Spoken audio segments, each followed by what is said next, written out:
Assalamualaikum warahmatullahi wabarakatuh. Perkenalkan, nama saya Lutfi Anastasia dengan nomor NPM 103200023 dari Prodi Manajemen D3 kelas A. Di sini saya akan memenuhi tugas evaluasi tengah semester saya dengan mata kuliah agama. Di sini saya akan memaparkan sharing beberapa materi dari materi 1 sampai materi 5. Bismillahirrahmanirrahim. Dan untuk materi yang pertama adalah ahamiyatu ma'rifatullah, yaitu tentang mengenal Allah. Ma'rifatullah itu berasal dari kata arafah, ya'rifu, ma'rifatullah yang berarti mengenal. Dengan demikian, ma'rifatullah berarti usaha setiap manusia itu mengenal kepada Tuhannya. Sebagai balasan dari keimanan dan ketakwaan mereka, Allah menjanjikan kebaikan-kebaikan bagi mereka. Di antaranya yaitu 1. Al-Khalifah, 2.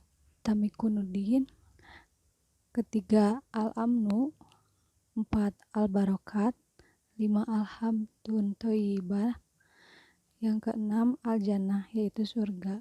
Semua itu dijanjikan oleh Allah untuk orang-orang yang senantiasa bertakwa kepadanya dan mengenal lebih kepada Tuhannya yang menciptakan.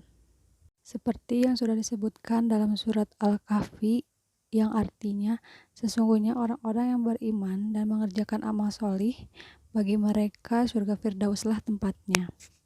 Mereka kekal di dalamnya. Dan untuk yang pertama ada dalil nakli.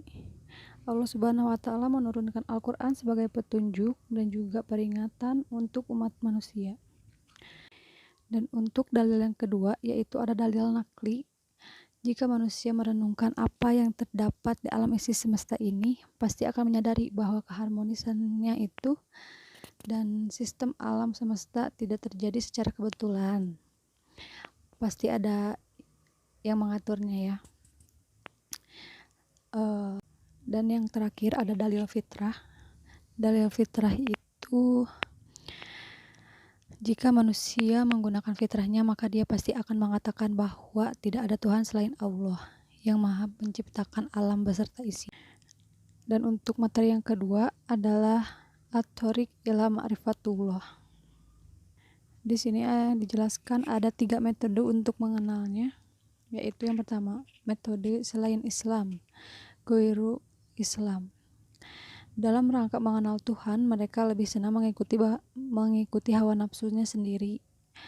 Mengenal mereka kepada Allah Ta'ala hanya berdasarkan dugaan-dugaan dan hawa nafsu. Dan yang kedua adalah melalui metode Islam. Metode Islam ini adalah dengan cara mengenalkan al-akal dan al-fitrah, pendengaran, penglihatan untuk memikirkan ayat-ayat Al-Quran. Kita lanjut ke materi yang ketiga, yaitu tentang al-manawi min ma'rifatullah. Yang tidak lain adalah penghalang-penghalang untuk mengenal Allah. Secara garis besar, terdapat 2 hal yang menghalangi manusia dalam mengenal Sang Pencipta, yaitu Allah. Untuk yang pertama adalah maradu syahwat yang berkaitan tentang hati-hati, tentang penyakit hati maksud saya.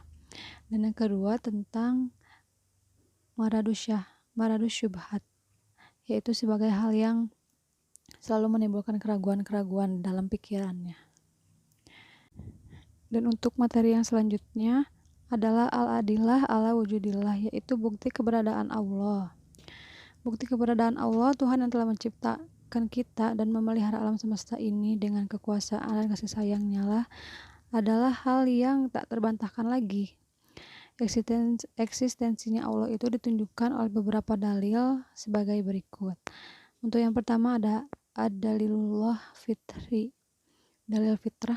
Dan yang selanjutnya ada ad-dalilullah hissi, dalil yang selanjutnya adalah ad-dalilul akli, dalil akal. Terakhir ada ad-dalilul tarikhi, itu sebagai dalil.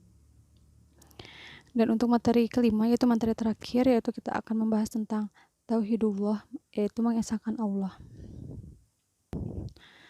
Tauhidullah memiliki kedudukan dan keutamaan, yaitu 1. tauhidullah merupakan tujuan Allah menciptakan manusia dan jin. Kedua, merupakan hak Allah yang harus ditunaikan hamba-hambanya. Yang ketiga, merupakan landasan dan pondasi ajaran Islam. Yang keempat, merupakan ajaran pertama di antara cabang-cabang keimanan. Yang kelima, dapat menghapus dosa dan mendatangkan ampunan dari Allah Subhanahu wa Ta'ala. Dan yang keenam, dapat mendatangkan jaminan Allah berupa memasukkan umatnya kepada surga. Ada 3 macam tauhidullah, yaitu untuk yang pertama tauhidullah rububiyyah, kedua ada tauhid uluhiyah, dan yang terakhir ada tauhid al-asma wasyifaat. Sekian video pemaparan dari saya, dan jika banyak kesalahan mohon dimaafkan. Terima kasih. Assalamualaikum warahmatullahi wabarakatuh.